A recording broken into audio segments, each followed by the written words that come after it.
Hello friends, आज के class में हम लोग देखने वाले हैं क्वांटम थ्योरी और इसके स्कैटरिंग एंटी स्टोक्स के बारे में हम लोग डिटेल में स्टडी करेंगे।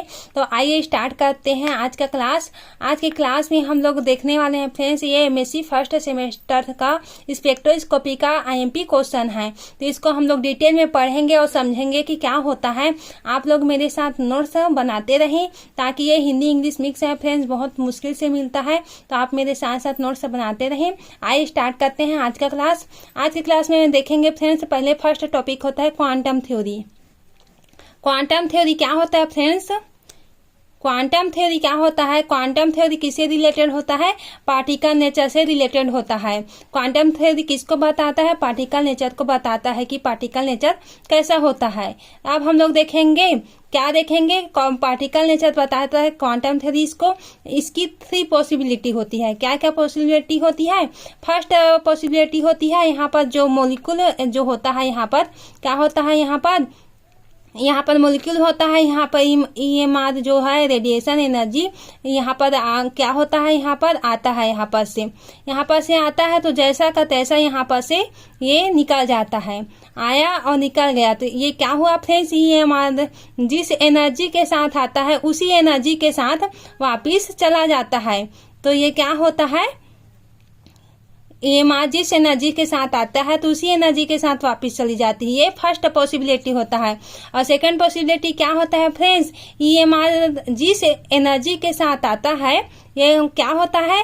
अपनी एनर्जी जो होता है वो मॉलिक्यूल को दे देता है, फोटॉन मॉलिक्यूल को अपनी एनर्जी को देकर स्कैटर्ड हो जाता है। ये यहाँ से स्कैटर्ड हो जाता है। तो ये मात्र जिस एनर्जी के साथ आता है वो फोटॉन मॉलिक्यूल जो होता है, वो मॉलिक्यूल को जो होता है अपनी एनर्जी को देकर यहाँ से स्कैटर्ड हो जाता है।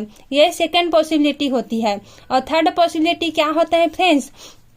थर्ड पॉसिबिलिटी में क्या होता है? यहाँ पर ईएमआर आता है, यहाँ पर ये फोटॉन मॉलिक्यूल होता है, वो अपनी एनर्जी, मॉलिक्यूल का जो एनर्जी है वो यहाँ पर फोटॉन मॉलिक्यूल को दे देता है अपने एनर्जी को। यहाँ पर क्या हुआ फ्रेंड्स? सेकंड पॉसिबिलिटी में फोटो मॉलिक्यूल के अपनी एनर्जी देकर स्कैटर्ड हो जाता है, और यहाँ पर मॉलिक्यूल जो है वो फोटो मॉलिक्यूल यहाँ पर एनर्जी को देकर स्कैटर्ड हो जाता है। तो ये थर्ड पॉसिबिलिटी होता है। बोला गया है फ्रेंड्स, इसमें मॉलिक्यूल अपनी एनर्जी फोटॉन को दे देती है। मैं लिख देती हूँ फ्रेंड्स, आप लोग अपने क्लियर नोट्स बना लेना। इसमें मॉलिक्यूल जो होता है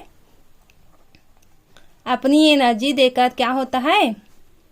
अपनी एनर्जी देकर देती है, तो क्या होता है? देने के बाद ये स्कैटर्ड हो जाता है। इसमें मॉलिक्यूल अपनी एनर्जी देकर स्कैटर्ड हो जाती है। इस तरह से आप लोग मेरे साथ नोट्स बनाते रहना फ्रेंड्स। अब हम लोग देखते हैं मेन आईएमपी टॉपिक, जो समझने वाली बात है। आप इसे ध्यान से समझना ताकि अच्छे क्लियरली समझ में आ सके। तो अब हम लोग देखेंगे इसके आईएमपी टॉपिक। आईएमपी टॉपिक में क्या है फ्रेंड्स? रेले स्कैटरिंग क्या होता है, स्टोक्स एंटी स्टोक्स। तो क्या होता है फ्रेंड्स? हम लोग देखते हैं, ये डायग्राम होता है। डायग्राम में क्या होता है? डायग्राम पहले देखते हैं फ्रेंड्स। तो इसमें ये होता है ग्राउंड स्टेट होता है, ये होता है एक्साइटेड स्टेट होता है। ग्राउंड स्टेट एक्साइटेड स्टेट होता है, और यहाँ पर फर्स्ट एक्साइटेड स्टेट होता है। तो यहाँ पर क्या होता है फ्रेंड्स? यहाँ पर क्या होता है? यहाँ पर जो होता है ईएमआर होता है जो आता है, और यहाँ पर से दिया एनर्जी, और फिर से ग्राउंड स्टेट में, एक्साइटेड स्टेट में, मतलब ग्राउंड स्टेट में आया, पड़ा यहाँ पर, और यहाँ पर से एक्साइटेड स्टेट में चला गया, और पुनः फिर से उसी एक्साइटेड स्टेट से पुनः ग्राउंड स्टेट में वापिस आ जाता है। तो ये क्या होता है? ये फर्स्ट जैसा गया वैसा आ गया। तो ये क्या हुआ फ्रेंड्स?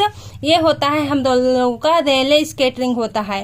तो देखते हैं फ्रेंड्स, लाइट मॉलिक्यूल से टकराकर ग्राउंड स्टेट से, यहाँ पर ग्राउंड स्टेट से जाता है, और यहाँ पर से एक्साइटेड स्टेट से यहाँ पर से फिर से उसी एनर्जी के साथ वापस चली आता है। तो कहा गया फ्रेंड्स, लाइट मॉलिक्यूल से टकराकर ग्राउंड स्टेट से एक्साइटेड स्टेट में जाता है, मैंने बताई अभी, और रिलैक्स तो हुआ यहाँ पर, और फिर से यहीं से ग्राउंड स्टेट में पुनः वापिस उसी एनर्जी के साथ आता है। तो उसको हम लोग क्या बोलते हैं फ्रेंड्स? उसे हम बोलते हैं रेले स्कैटरिंग बोलते हैं। ये होता है रेले स्कैटरिंग होता है, जिस एनर्जी के साथ गया उसी एनर्जी के साथ पुनः वापिस आया, वो हुआ रेले स्कैटरिंग। और बी होता है फ्रेंड्स, इसमें क्या होता है, इसमें जो होता है ग्राउंड स्टेट से जाता है एक्साइटेड स्टेट में, ग्राउंड स्टेट से एक्साइटेड स्टेट में गया और यहाँ पर से फिर से पुनः ये फर्स्ट एक्साइटेड स्टेट में आकर ये फिर से यहाँ पर से चला गया। तो ये क्या होता है, ये जो बी होता है वो है स्टोक्स लाइन होता है। कहा गया है फ्रेंड्स, जो ग्राउंड स्टेट से एक्साइटेड स्टेट में गया, यहाँ पर चला गया, पहुंच गया, ग्राउंड स्टेट से एक्साइटेड स्टेट में गया और फिर पुनः वापिस फर्स्ट एक्साइटेड स्टेट में आया और यहाँ पर रिलैक्स हुआ। रिलैक्स होने के बाद फिर से ये मॉलिक्यूल जो है, इसका एनर्जी होता है, ये एक्साइटेड स्टेट में आने की कोशिश करने लगता है। तो इसको क्या बोलते हैं हम लोग, स्टोक्स लाइन बोलते हैं। तो आप लोग इसे डेफिनेशन में लिख लेना फ्रेंड्स, ग्राउंड स्टेट से एक्साइटेड स्टेट में जाता है बट रिलैक्स होकर फर्स्ट एक्साइटेड स्टेट में चला जाता है। तो मैंने बता दिया फ्रेंड्स कि बी में कि जो होता है वो यहाँ पर ग्राउंड स्टेट होता है, यहाँ से एक्साइटेड स्टेट में गया, एक्साइटेड स्टेट में रिलैक्स हुआ, रिलैक्स होने के बाद में क्या होता है, फर्स्ट एक्साइटेड स्टेट में आकर ये क्या होता है, में चला जाता है। तो ये क्या होता है, ये स्टोक्स लाइन होता है। अब हम लोग देखने वाले हैं एंटी स्टोक्स लाइन। तो एंटी स्टोक्स लाइन में क्या होता है फ्रेंड्स, एंटी स्टोक्स जैसा कि ये ग्राउंड स्टेट में ये फर्स्ट एक्साइटेड स्टेट में था, यहाँ पर रेडिएशन पड़ा, यहाँ पर लाइट पड़ा, तो क्या हुआ, फिर से ये एक्साइटेड स्टेट में चला गया और एक्साइटेड स्टेट में रिलैक्स हुआ और रिलैक्स होने के बाद पुनः फिर से ग्राउंड स्टेट में आ जाता है। तो इसको हम लोग क्या बोलते हैं, एंटी स्टोक्स लाइन बोलते हैं। आप लोग अच्छे से ये डेफिनेशन को लिख लेना फ्रेंड्स, मेरे साथ साथ में नोट्स बनाते चलना और लिख लेना कि एंटी स्टोक्स होता है, इसमें मॉलिक्यूल जो होता है फर्स्ट एक्साइटेड स्टेट में क्या होता है और यह फोटॉन एब्जॉर्ब कर एक्साइटेड स्टेट में क्या होता है, में चला जाता है और रिलैक्स होकर ग्राउंड स्टेट में आ जाता है। उसी को मैं बताई फ्रेंड्स कि यहाँ पर क्या होता है, फर्स्ट एक्साइटेड स्टेट में तो ये रहता ही है पहले से और रहता ही है, तो यहाँ पर फोटॉन जो होता है एब्जॉर्ब किया, फोटॉन को एब्जॉर्ब किया और एक्साइटेड स्टेट में क्या होता है, यहाँ पर फोटॉन ऑब्जर्व करके फिर से एक्साइटेड स्टेट से क्या होता है, ग्राउंड स्टेट में वापस रिलैक्स होकर यहाँ पर से आ जाता है। तो ये क्या होता है, ये एंटी स्टोक्स लाइन होता है फ्रेंड्स, इसको हम लोग एंटी स्टोक्स लाइन बोलते हैं। तो आप लोग इसे अच्छे से नोट्स बना लेना फ्रेंड्स मेरे साथ साथ में। और ये क्या होता है फ्रेंड्स, जो होता है ये वर्चुअल स्टेट होता है, ये आभासी होता है। तो आप लोग इसे अच्छे से नोट्स बना लेना, एक क्लियरली डिटेल में आप लोगों को समझ में आ गया होगा। अगर समझ में आ गया होगा फ्रेंड्स तो अपने फ्रेंड्स लोगों के साथ शेयर कर दें ताकि उन लोगों को समझ में आ सके, उन लोगों का हेल्प हो सके। तो आज का इतना ही क्लास, धन्यवाद।